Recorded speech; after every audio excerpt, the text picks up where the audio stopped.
It's always a challenge when approaching the creation of a new game.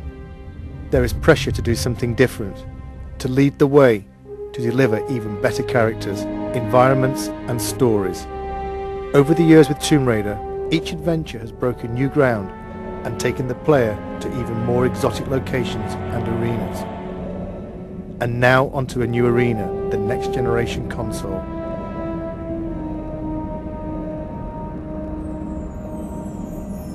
Our vision is to take the player somewhere dark, a place they might not necessarily wish to go, but a place that they'll have to venture if they want to bring Lara back. This world is from the imagination but based in reality.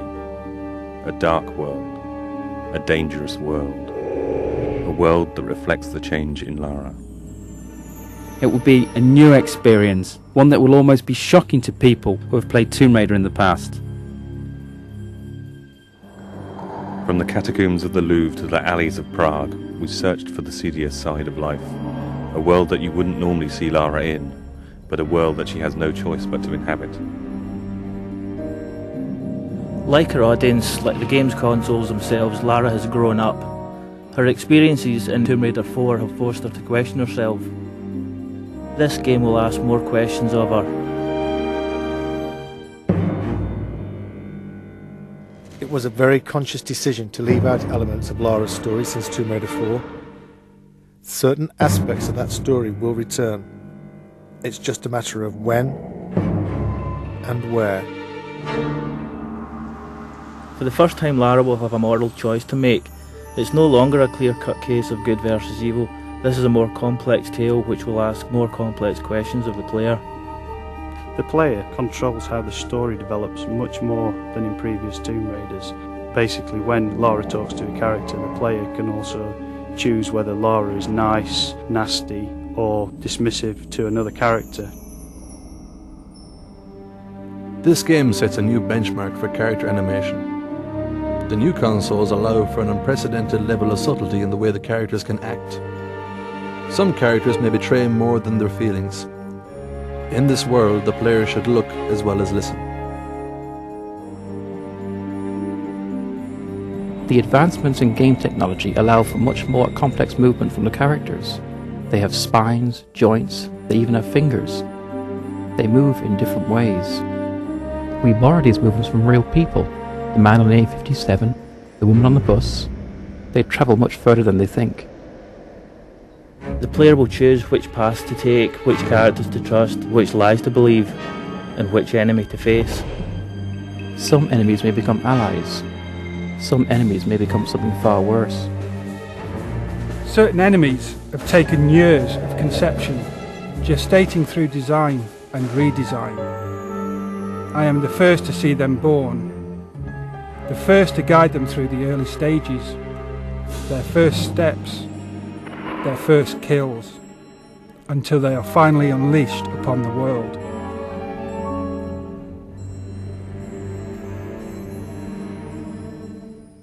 When you walk into this world, you walk into a film with multiple paths and possibilities, but one story drawing you through. This world begins in an act of darkness. How this world ends is up to you. This is a world of shadows. There is a shadow on Lara.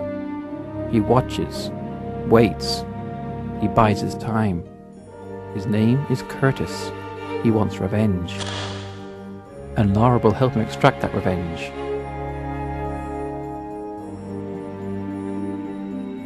For the first time, there is another playable character in Tomb Raider.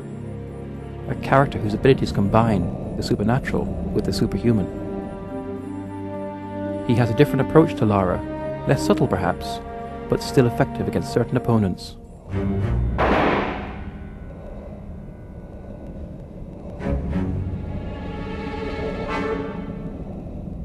It's a much more intelligent game for the enemies as well as Lara. The PlayStation 2's got much more power to process enemies doing much more complicated things. The enemies in the game have evolved. They will work together. Notice when another enemy is killed and react accordingly. These enemies will pursue Lara. They will not stop. They have not stopped in 600 years. The Monstrum, the Cabal, Eckhart. An unholy trinity guided by an unspeakable force. Their origins lie in the annals of alchemy, not in its purported search for the secrets of gold, but in its real search for the secrets of the atom.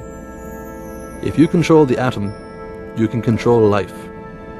You can create life, and you can steal life from others.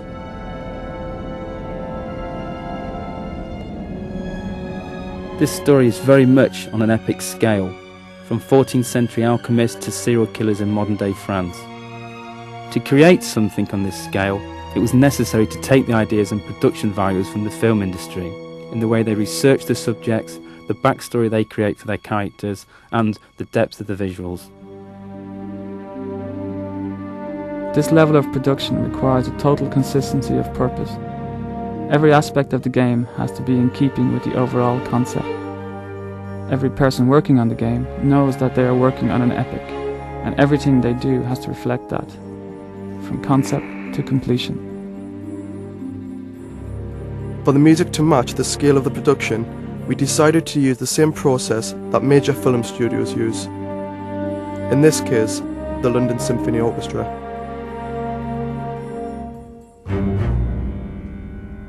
It's an overwhelming thought having your music played by 84 of the world's top musicians, but the effect of the music when playing Angel of Darkness will be well worth the shredding of our nerves. On the day of the recording, we are in the good hands of Abbey Road Studios and David Snell, the conductor. In a sense, he visualises the music and translates it to the ears. We wanted the music to be ever present, draw you into the world without you noticing. Part of the style of this game is that all the elements work together. Bide their time. Wait for the moments when they are needed. At core, we had a very clear vision of where we wanted to go. We wanted to take the Lara we all knew and put it into a game, a situation that no one knows. Tomb Raider has always set the benchmark for games. This game will be no different. Some may see elements of various filmmakers, such as Luc Besson, David Fincher. Some may see elements of various artists, Grunwald, Bosch. All will see something they haven't seen before. When we wrote this story, we wrote a book. This game is only the first few chapters of that book. This game opens a lot of doors and only closes a few of them.